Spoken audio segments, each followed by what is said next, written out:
British India को develop करने आए थे या लूटने? रेलवेज और रोड्स बनाने के बाद भी इंडिया इतना पीछे क्यों रह गया? चलिए आज इस कॉन्सेप्ट को डिटेल में देखते हैं।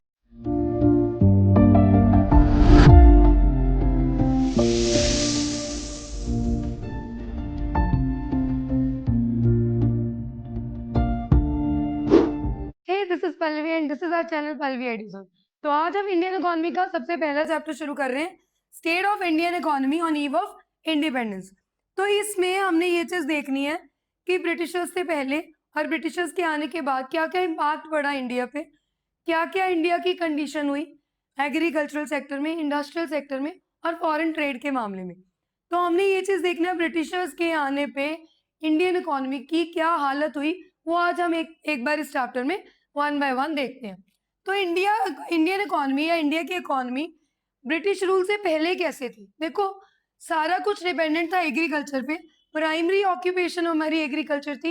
इंडिया जो था वो बहुत अच्छे से एग्रीकल्चर के बेस पे बहुत अच्छे से लाइवलीहुड था उनका, बहुत अच्छे से रह रहा था। वो बहुत ज़्यादा फेमस था किस चीज़ में? कॉटन और सिल्क फैब्रिक में बहुत ज़्यादा फेमस था। उनकी क्वालिटी को वर्ल्ड में बहुत ज़्यादा माना जा रहा था। जो उनके प्राइस थे वो क्या थे? ग्लोबली फॉर क्वालिटी, मतलब जो ग्लोबली यानी कि वर्ल्ड इकोनॉमी में उनकी प्राइजेस की जो वैल्यू थी वो बहुत ज़्यादा थी, सही वैल्यू के लिए माना जा रहा था। फिर वो बहुत ज़्यादा प्रेशियस स्टोन, मेटल वगैरह, जेम स्टोन्स हो गए, तो इनमें बहुत ज़्यादा अच्छा था क्योंकि इंडियन इकोनॉमी जो थी ना, इंडिया की इकोनॉमी सबसे ज़्यादा हैंडीक्राफ्ट में, इंडिया हैंडीक्राफ्ट में बहुत अच्छा था। तो जेम स्टोन, मेटल हो गए हमारे, एक्सेप्शनल जो भी आर्टिजन स्किल्स थे वो बहुत अच्छे थे इंडिया में। वर्ल्ड मार्केट में भी इंटरनेशनल डिमांड बहुत ज़्यादा थी। क्वालिटी सुपीरियर होने के कारण इंडिया की जो वैल्यू थी बहुत ज़्यादा थी, जब तक ब्रिटिशर्स ने अपने रूल रेगुलेशंस अप्लाई नहीं किए थे। तो ये बिफोर की बात है, state of Indian economy before British rule.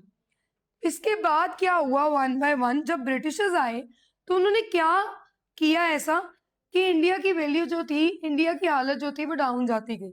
तो देखो, सबसे पहले colonial economic policies under British rule. तो जो ब्रिटिशर्स थे उन्होंने इंडियन इकोनॉमी को क्या कर दिया? रीशेप किया। उनका मेन मोटिव क्या, ऑब्जेक्टिव था ब्रिटेन का? ब्रिटेन का मेन ऑब्जेक्टिव ये था कि वो क्या करे? रॉ मटेरियल यहां से क्या करे? एक्सट्रैक्ट करे, रॉ मटेरियल एक्सट्रैक्ट करे, ठीक है। ब्रिटिश इंडस्ट्रीज जो थी वो इंडिया से रॉ मटेरियल ले और फाइनल गुड वहां से प्रोड्यूस करे, ताकि टप्पा जो लगे वो किसका लगे? ब्रिटिशर्स का लगे, राइट। सेकेंडली, वो सिर्फ और सिर्फ कैप्चर कर रहे थे इंडिया को, ताकि वो सिर्फ और सिर्फ क्या चीज कर सके? वो अपनी ब्रिटिश मार्केट बनाना चाहते थे। वही मैंने बोला, फाइनल फिनिश गुड्स वो सिर्फ और सिर्फ किसके बनाना चाहते थे? अपने, यानी कि वो अपने गुड्स प्रोड्यूस करना चाहते थे, अपनी मार्केट बनाना चाहते थे। और वो इंडियन गुड्स को क्या कर रहे थे? स्प्रेस कर रहे थे। स्प्रेस किस लिए कर रहे थे? वो चाहते नहीं थे कि इंडियंस की मार्केट जो है वो अपग्रेड हो, अपसाइड पे जाए। वो सिर्फ और सिर्फ ब्रिटिशर्स को ही सब कुछ मानना चाहते थे। तो बेसिकली उनका जो मेन मोटिव था, ऑब्जेक्टिव था कि रॉ मटेरियल इंडिया से कहाँ जाए? ब्रिटेन, और वहां से फिनिश गुड बन के कहाँ पे आए? हर जगह सप्लाई हो। तो बेसिकली उनका मेन जो मोटिव था वो इंडियंस को डाउनफॉल दिखाना था, ठीक है। उसका रिजल्ट हुआ क्या जब ब्रिटिशर्स ने ये सब कुछ किया? कॉन्सिक्वेंसेस का यहाँ पे मतलब क्या है, क्या रिजल्ट्स आए? हैंडीक्राफ्ट और टेक्सटाइल इंडस्ट्री जो थी वो खत्म होनी शुरू हो गई, डिस्ट्रॉय होनी शुरू हो गई जब उन्होंने ये सब कुछ करा। तब ब्रिटिशर्स आने के बाद जो इंडिया की वेल्थ थी, इंडियन वेल्थ थी, वो सारी की सारी किसके पास जाने लगी? यहाँ वर्ड लिखे सरप्लस, यानी इंडिया की जो वेल्थ थी वो सारी की सारी किधर मूव होने लगी? किधर खत्म होने लगी? इंडिया की खत्म होने लगी और किधर जाने लगी? ब्रिटेन की तरफ। जो हमारी कंट्री थी वो क्या रहने लगी? Under developed. तो इंडियंस को नुकसान पहुंचाना था उनका बेसिकली जो मेन मोटिव था, वो किस तरह से खुद को अपग्रेड करके इंडिया को डाउनफॉल दिखाना था, ये उनका मेन काम था। जब भी ब्रिटिशर्स आए थे, ब्रिटिश गवर्नमेंट आई थी, उन्होंने कभी भी इंडिया की नेशनल इनकम पे काम नहीं किया, कभी देखा ही नहीं। कुछ इकोनॉमिस्ट थे जिन्होंने इस गैप को फिल किया, जिन्होंने इस चीज को देखा, जिन्होंने एस्टिमेट की नेशनल इनकम। कौन कौन से थे? दादा भाई नौरोजी, विलियम दिग्बाय, फिरले सिराज, वी के आर वी राव और आर सी दिस आई। ये कुछ इकोनॉमिस्ट थे जिन्होंने एक्चुअल में थोड़ा सा क्या किया था, एस्टिमेशन किया था नेशनल इनकम पे। पर उन्होंने देखा कि जो इंडियन ग्रोथ थी उसकी रियल आउटपुट या पर कैपिटल आउटपुट जो थी वो बहुत ज़्यादा क्या थी, डाउनफॉल थी। और इतनी डाउनफॉल थी कि कॉलोनियल इकोनॉमिक ग्रोथ, यानी जब ब्रिटिशर्स आए तो उनकी जो इंडिया की ग्रोथ थी वो एक तरह से रुकी हुई ग्रोथ थी, जिसको हम नेग्लिजिबल ग्रोथ बोलते हैं या स्टेगनेंट बोलते हैं, स्टेगनेशन। जो उनका स्टैंडर्ड ऑफ लिविंग था वो बहुत डाउनफॉल आ गया था। और सेकेंडली जो ग्रोथ थी वो बहुत ज़्यादा रुकी हुई थी। स्टेगनेंट का मतलब यहाँ पे क्या है, जो नामात्र ग्रोथ होती है उसको हम लोग बोलते हैं स्टेगनेंट इकोनॉमी, राइट। उस टाइम पे ये कंडीशन होगी थी। अब हम वन बाय वन देखते हैं। On eve of independence agriculture की क्या हालत थी। देखो 85% जो पॉपुलेशन थी वो सारी की सारी कहाँ पे रहती थी, विलेज में रहती थी, और they were dependent upon farming, agriculture पे ही ज़्यादातर वो डिपेंडेंट थे। तो अब क्या हुआ, एग्रीकल्चर सेक्टर में क्या चीज़ थी, इकोनॉमी क्या हो गई थी, क्योंकि इंप्रूवमेंट तो हो नहीं रही थी। तो एग्रीकल्चर उस टाइम क्या था, रुकी हुई ग्रोथ थी, यानी कि आउटपुट हमारी क्या थी, प्रोडक्शन हमारी क्या थी, प्रोडक्टिविटी क्या थी, रुकी हुई कह सकते हैं हम लोग, स्टेगनेंट आउटपुट। और सेकेंडली लोग जो थे वो क्या कर रहे थे, फार्मर्स के पास इतना पैसा नहीं था तो वो इन्वेस्टमेंट क्या कर रहे थे, लो इन्वेस्टमेंट हो रही थी। अब ये तुम लोग बोलोगे कि क्यों ऐसी लैंड कंडीशंस थी, क्यों डिट्रॉयड हो रही थी, ये हम वन बाय वन डिटेल में आगे पीपीटी में नेक्स्ट टू नेक्स्ट करेंगे तो हम डिटेल में पढ़ेंगे। इंडस्ट्रियल सेक्टर में क्या हालत थी, इंडस्ट्रियलाइजेशन भी बहुत लिमिटेड हो गई थी क्योंकि रॉ मटेरियल को सारे को ख़त्म किया जा रहा था। इंडस्ट्रियलाइजेशन की आउटपुट क्या हो रही थी, डाउन हो रही थी। ब्रिटिश ये चाहते थे कि सारा कुछ जो आउटपुट आ रही है वो सारी की सारी वहाँ से बन के आए। इंडिया का जो जो यहाँ से एक्सपोर्ट हो रहा है वो सारा का सारा जो रॉ मटेरियल था हैंडीक्राफ्ट से, वो सारे डिट्रॉयड हो रहे थे, उनकी वैल्यू डिट्रॉयड हो रही थी और उनकी वैल्यू को क्या करा जा रहा था, डाउनफॉल हो रही थी, खत्म हो रही थी उनकी वैल्यू। और इंडस्ट्रियलाइजेशन बहुत ज़्यादा क्या हो गई थी, लिमिटेड, क्योंकि सारी चीज़ मशीन मेड गुड्स यानी कि जो बाहर से चीज़ें बन के आ रही थी उस पर डिपेंडेंट हो गई थी। फिर फॉरेन ट्रेड में क्या हो गया था कि यहाँ से जो रॉ मटेरियल जाएगा वो टैक्स फ्री कर दिया जाएगा और जो फॉरेन से फाइनल गुड्स आएंगे वो टैक्स फ्री कर दिए जाएंगे। तो एक्सपोर्ट हो रहा था रॉ मटेरियल और इंपोर्ट हो रहे थे फिनिश गुड्स।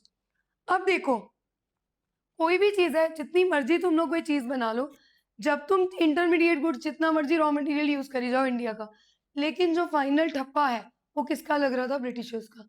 तो गुड्स भी फाइनल किसके माने जाएंगे, नाम भी किनका होगा, जिस चीज़ का वो मेड इन उसी का लगेगा, जिस कंट्री में वो चीज़ बन रही है, फाइनल गुड बन रहा है।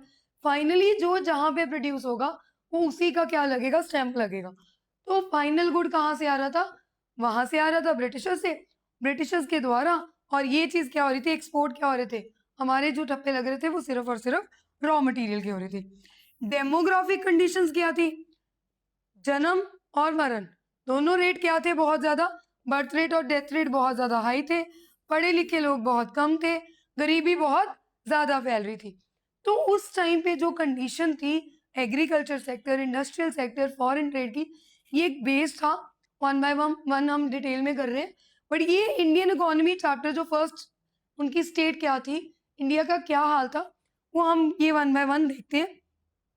तो ये कंडीशन थी उस टाइम पे इंडिया की। देखो हमने बोला था एग्रीकल्चर की प्रोडक्टिविटी बहुत ज़्यादा कम है, क्या कारण था प्रोडक्टिविटी। अब देखो there is a difference between production and productivity. Production का मतलब होता है टोटल आउटपुट हमारे पास कितनी आ रही है, प्रोडक्टिविटी का मतलब क्या होता है, जब हम सारे रिसोर्सेज, हम एफिशिएंसी देखते हैं, हम सारे रिसोर्सेज को पर यूनिट आउटपुट के हिसाब से लेके चलते हैं, उसको बोलते हैं हम लोग प्रोडक्टिविटी। तो प्रोडक्शन जितनी मर्जी भले ही बढ़ जाए, लेकिन अगर प्रोडक्टिविटी लो है यानी पर यूनिट आउटपुट तुम्हारा क्या आ रहा है, लो आ रहा है, तो हमारी इकोनॉमी क्या करेगी, डाउनफॉल में जाएगी। तो लो होने का कारण मतलब अगर हम बोले लो एग्रीकल्चर प्रोडक्टिविटी, तो इंडियन फार्मली जो फार्मिंग थी वो हमारी बहुत ज़्यादा क्या थी, डीपली बैकवर्ड एंड स्टेगनेंट थी। अब कैसे थी वो, सबसे पहला कारण अगर हम फर्स्ट रीज़न देखें तो क्या रीज़न था, देखो जो टेक्नोलॉजी थी ना वो बहुत ज़्यादा मॉडर्नाइजेशन नहीं थी। मतलब जो भी हम टूल्स यूज़ कर रहे थे वो सारे क्या यूज़ कर रहे थे, नॉर्मल, कोई भी मैकेनाइजेशन, कोई भी लाइक टूल्स हम यूज़ कर रहे थे वो प्रोडक्टिविटी में उसको एनहांस नहीं, प्रोडक्टिविटी को बढ़ावा नहीं दे रहे थे, क्योंकि हम मॉडर्न टेक्नोलॉजी यूज नहीं कर रहे थे उस टाइम पे। तो टेक्नोलॉजी मॉडर्न नहीं यूज हो रही थी, टूल्स जो थे वो प्रिमिटिव, जो नॉर्मल प्राइमरी टूल्स, जो छोटे छोटे टूल्स एग्रीकल्चरल सेक्टर में यूज होते हैं वही हो रहे थे, कोई मॉडर्न टेक्नोलॉजी को यूज नहीं किया जा रहा था। ठीक है। सेकेंडली, जो फर्टिलाइजर्स थे उनका यूज नहीं था, फर्टिलाइजर्स, पेस्टिसाइड्स, इंसेक्टिसाइड्स, इनका यूजेज नहीं था, जिसके करके जो सॉइल के न्यूट्रिएंट्स थे वो पूरी हम बोल सकते हैं जो न्यूट्रिएंट्स थे वो प्रॉपरली फर्टाइल सॉइल नहीं बन रही थी। सॉइल हमारी फर्टाइल नहीं बनेगी, उपजाऊ नहीं बनेगी तो काम कैसे करेगी? तो यूज कम होने की वजह से उपजाऊ नहीं बन रही थी सॉइल, जिसके कारण सारी की सारी कमी आ रही थी हमारी प्रोडक्टिविटी में। फिर इरिगेशन फैसिलिटी, पानी देने की सहूलत बिल्कुल भी नहीं थी। रेन पूरी की पूरी डिपेंडेंट थी, किस चीज पे डिपेंडेंट थी? पूरी की पूरी डिपेंडेंट थी मॉनसून पे। अगर बारिश हो गई तो बहुत अच्छा, अगर नहीं हुई तो ना सही, कुछ नहीं होगा।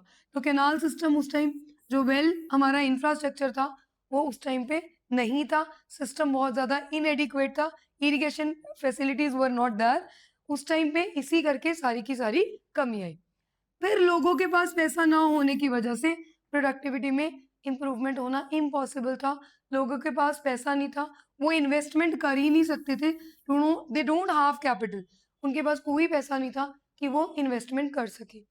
तो बेसिकली लो प्रोडक्टिविटी जो है वो क्या करेगी? जब प्रोडक्टिविटी पर यूनिट आउटपुट कम होगी तो क्या होंगी? गरीबी होगी। जब गरीबी होगी तो लोग इन्वेस्टमेंट क्या कर पाएंगे? कम कर पाएंगे, जिसके कारण फिर से इन्वेस्टमेंट नहीं होगी तो प्रोडक्टिविटी फिर से कम होगी। तो यही साइकिल चलता रहा उस टाइम के दौरान जब ब्रिटिशर्स का रूल था। तो ये प्रॉब्लम आई थी हमारे एग्रीकल्चर सेक्टर में। अब हमने अभी अभी किया what is the difference between production and productivity. जब हम टोटल आउटपुट देखते हैं कितनी प्रोड्यूस हुई और रिसोर्सेज को इग्नोर करते हैं, जैसे 70 चेयर्स हमने 7 दिनों में बनाई, तो ये टोटल प्रोडक्शन है कि हमने टोटल कितनी प्रोडक्शन की। प्रोडक्टिविटी मतलब होता है पर यूनिट ऑफ टाइम, जिसमें हम लोग एक सिर्फ वॉल्यूम आउटपुट नहीं देखते, हम सारी चीज को क्या करते हैं? लेके चलते हैं। इसीलिए हम हर जगह पे वर्ड यूज कर रहे हैं प्रोडक्टिविटी, प्रोडक्शन की बात नहीं कर रहे। जैसे एक दिन में तुमने कितना काम किया, 10 चेयर्स एक दिन में बनाई, this is called per unit output productivity. तो इंडिया की टोटल आउटपुट चाहे भले ही जितनी मर्जी हो, लेकिन जब प्रोडक्टिविटी फार्मर की, प्रोडक्टिविटी पर फार्मर एंड पर एकड़ रिमेन लो, तो ट्रू साइन है ये बैकवर्डनेस का। तो अगर हम बोले why India was considered as backward और stagnant economy due to low productivity, सबसे बड़ा कारण था कि प्रोडक्टिविटी पर यूनिट आउटपुट अगर हम देखें वो कम था, इसलिए जो हमारी आउटपुट आई थी वो क्या आई थी? कम आ रही थी। और इंडिया को क्या माना जाता है? बैकवर्ड इकोनॉमी माना जाता है इन एग्रीकल्चर सेक्टर। नेक्स्ट हमारे पास है exploitation, irrigation failures and land fragmentation. देखो इसमें हमारे पास क्या चीज है? सबसे पहली चीज, जो हमारी एक्सप्लॉइट हो रही है इकोनॉमी, वो किसके कारण हो रही थी? देखो वेरी इंपॉर्टेंट टॉपिक, जमींदारी सिस्टम। इसका नाम क्या है? जमींदारी सिस्टम। ये ऐसा अकेला टॉपिक भी बहुत ज्यादा इंपॉर्टेंट है, 1 मार्कर के लिए भी, वैसे भी तुम लोगों को पता होना चाहिए। देखो इसमें क्या है, बेसिकली जो कल्टीवेटर्स होते थे, कल्टीवेटर्स कौन है? ऑनर्स और कल्टीवेटर्स दोनों अलग अलग है। मतलब एक टिलर्स हो गए जो सॉइल को, जो एक्चुअल में काम कर रहे हैं, और एक हमारे कौन से हो गए? ऑनर्स हो गए, जिन्होंने इनकम लेके एंजॉय करना। ठीक है। तो बेसिकली हो क्या रहा था यहाँ पे, जो कल्टीवेटर्स थे वो सारी की सारी कॉस्ट जो थे वो उठा रहे थे। जो जमींदार थे यानी कि जो ऑनर्स थे वो कर क्या रहे थे? जो ऑनर्स थे वो सिर्फ और सिर्फ इनसे रेंटल इनकम लेते थे और थोड़ा सा उसमें से टैक्स दे दिया जो हमारी ब्रिटिश गवर्नमेंट थी, और कुछ जमींदार क्या कर रहे थे? एंजॉय कर रहे थे, अपनी लग्जरियस लाइफ जो थे वो स्पेंड कर रहे थे। जो फार्मर्स होते थे उनका जो खर्चा आता था वो सारा कौन बेयर कर रहे थे? वो खुद ही बेयर कर रहे थे। तो यहाँ पे farmers kept only a bare subsistence share of harvest, उनके पास कुछ ही बचता था अपने जोगा, मतलब अपने लिए जितनी अमाउंट बच रही थी जो उनके लिए बच रहा था सिर्फ और सिर्फ उनके गुजारे लायक ही बच रहा था। सारी कॉस्ट कौन बेयर कर रहे थे? जो एक्चुअल कल्टीवेटर्स होते थे, ठीक है। तो जो जमींदार थे, जो ऑनर्स थे, वो एंजॉय कर रहे थे अपनी लाइफ को, और ये बेयर कर रहे थे सारी की सारी कॉस्ट को। तो ये याद रखना, ऑनर्स और कल्टीवेटर्स, ऑनर्स, जमींदार्स और जो टिलर्स हैं, दोनों सेपरेट हैं, सेम ही नहीं है। सेकंड जो था कारण, वो था कारण था इरिगेशन फैसिलिटी ना होना। देखो मैंने पहले ही तुम लोग को बोला था कि जो पिछली स्लाइड थी उसमें मैं बता के हटी हूँ कि जो उस टाइम का कंडीशन, उस टाइम कंडीशन थी, प्रोडक्टिविटी इतनी नहीं थी, लोगों के पास इतना पैसा नहीं था, तो वो इन्वेस्ट नहीं कर पा रहे थे इरिगेशन में। इरिगेशन मतलब पानी की जो सुविधा चाहते थे वो, उनके पास इतना पैसा नहीं था कि वो उसको बढ़ा सके। वो ज़्यादातर फुली एग्रीकल्चर डिपेंडेंट था, किस चीज़ पे? मॉनसून पे, ठीक है। जिसके कारण अगर बारिश नहीं हुई तो क्राइसिस आएंगे ही आएंगे, सूखा पड़ेगा ही पड़ेगा। तो basically they don't have irrigation facilities, पानी की सुविधा ना होने के कारण वो सब कुछ बेयर कर रहे थे, राइट। नेक्स्ट है very important, sub division and fragmentation of land. देखो जब भी पार्टीशन हुई थी, जब भी ये प्रॉब्लम आई थी, तो क्या हो गई थी? लैंड हमारी क्या हो गई थी? डिवाइड हो गई थी। जिसके कारण क्या हुआ था? छोटे छोटे एरिया, मतलब जब लैंड बटी, फ्रेगमेंटेड हुई, फ्रेगमेंटेड का मतलब है छोटे छोटे टुकड़ों में बट गई। तो अब छोटे छोटे टुकड़ों पे मॉडर्न मशीन्स को घुमाना इज क्वाइट डिफिकल्ट, नहीं घूम सकती है वो। जगह ही थोड़ी थोड़ी थी, स्कैटर हो चुकी थी, फैल चुकी थी, थोड़ा सा टुकड़ा इधर, थोड़ा सा टुकड़ा उधर, थोड़ा सा टुकड़ा इधर। तो फ्रेगमेंटेड लैंड के कारण, जो पार्टीशन होने के कारण, जो मशीन का काम था वो इम्पॉसिबल हो गया था, जिससे हमारी जो एफिशिएंसी थी वो क्या हो गई थी? कम हो गई थी, क्योंकि वो जगह ही हमारी बहुत ज़्यादा नहीं थी, जिसके कारण वो जगह छोटे छोटे टुकड़ों में बटी हुई थी, जिसके कारण जो हमारी मशीन वाला काम था वो पॉसिबल नहीं था। आउटपुट हमारी क्या हो गई थी? रिड्यूस हो गई थी, कोलैप्स्ड हो गई थी, राइट। नेक्स्ट हमारे पास था colonial revenue system and their consequences, मतलब देयर रिजल्ट। तो क्या था? अभी मैंने तुम्हें लास्ट में बताया, very important, British land settlement system में क्या चीज हुई थी फार्मर्स के साथ? ये जमींदारी सिस्टम है क्या? जमींदार कलेक्ट करते थे रेंट। कहाँ से करते थे? किससे लेते थे वो रेंट? कल्टीवेटर्स थे। और कल्टीवेटर्स के पास कोई भी सिक्योरिटी नहीं थी, फार्मर्स के पास कोई सिक्योरिटी नहीं थी, वो जस्ट काम करते थे। प्रॉफिट फ्लो करता था कहाँ पे? जो एब्सेंटीज लैंडलॉर्ड्स होते थे, फार्मर्स के पास कुछ नहीं बचता था, सारी कॉस्ट बेयर करते थे फार्मर्स, सारा का सारा पैसा जाता था ऑनर्स के पास, जमींदार के साथ के पास। फार्मर्स इस जाल में फंसते गए, तभी उनके पास क्या आती गई? पॉवर्टी। कोई उनके पास पैसा जो था, कोई कैपिटल उनके पास नहीं जुड़ी, सारा का सारा जो आउटपुट था वो किन का इम्प्रूव हो रहा था? जो रेंट वो पे कर रहे थे कल्टीवेटर्स, और सारी आउटपुट किसकी इम्प्रूव हो रही थी? जमींदार्स की, जो ऑनर्स, ठीक है। क्या रिजल्ट आया इसका? फार्मर क्या होते गए? बहुत ज्यादा गरीब, एग्रीकल्चर प्रोडक्टिविटी कम होती गई, डिपेंडेंसी किस पे बढ़ती गई? मॉनसून पे। टेक्नोलॉजी की प्रोग्रेस, नो प्रोग्रेस, टेक्नोलॉजी बहुत ज्यादा कम होती गई, और हमारे जो सेक्टर्स थे वो क्या होते गए? स्टेगनेंट, रुकी हुई ग्रोथ जो थी वो इन्हीं सारे कारणों के कारण था। यही रीजन था, colonial policy left India with a deeply impoverished, structurally weak rural economy, मतलब हमारी इकोनॉमी बहुत ज़्यादा डाउन होती गई, पॉवर्टी के अंडर ट्रैप में फंसती गई, और ये हमारा सारे कारण थे जो हमने अभी किए हैं। नेक्स्ट हमारे पास एग्रीकल्चर बैकवर्डनेस के और क्या कारण थे? देखो ये सिर्फ जो मेन कारण थे वो हमने बता दिए, और भी बहुत सारे कारण थे कि इंडिया एग्रीकल्चरल सेक्टर में क्यों बैकवर्ड रह गई, क्यों पिछड़ी हुई रह गई। इस सिस्टम के अलावा सबसे पहला काम, कमर्शियलाइजेशन ऑफ एग्रीकल्चर। जो ब्रिटिशर्स थे ना, उन्होंने इंडियन फार्मर्स को, यानी फार्मर्स को फोर्स किया कि वो क्या उगाए? कैश क्रॉप उगाए रादर देन फूड क्रॉप्स। वो कहते भाई, अगर तुम्हें, उन्होंने उसके लिए एडवांस दिया, उनको पैसे दिए, सब कुछ दिया, तो वो उस जाल में, ट्रैप में फंसते गए, ठीक है। तो अब हुआ क्या, फार्मर्स को फोर्स किया गया कैश क्रॉप्स ग्रो करने के लिए। किसके लिए? ताकि वो वहां से ब्रिटिशर्स के लिए क्या बेच सके, रॉ मटेरियल, इंडिगो बेसिकली। ठीक है।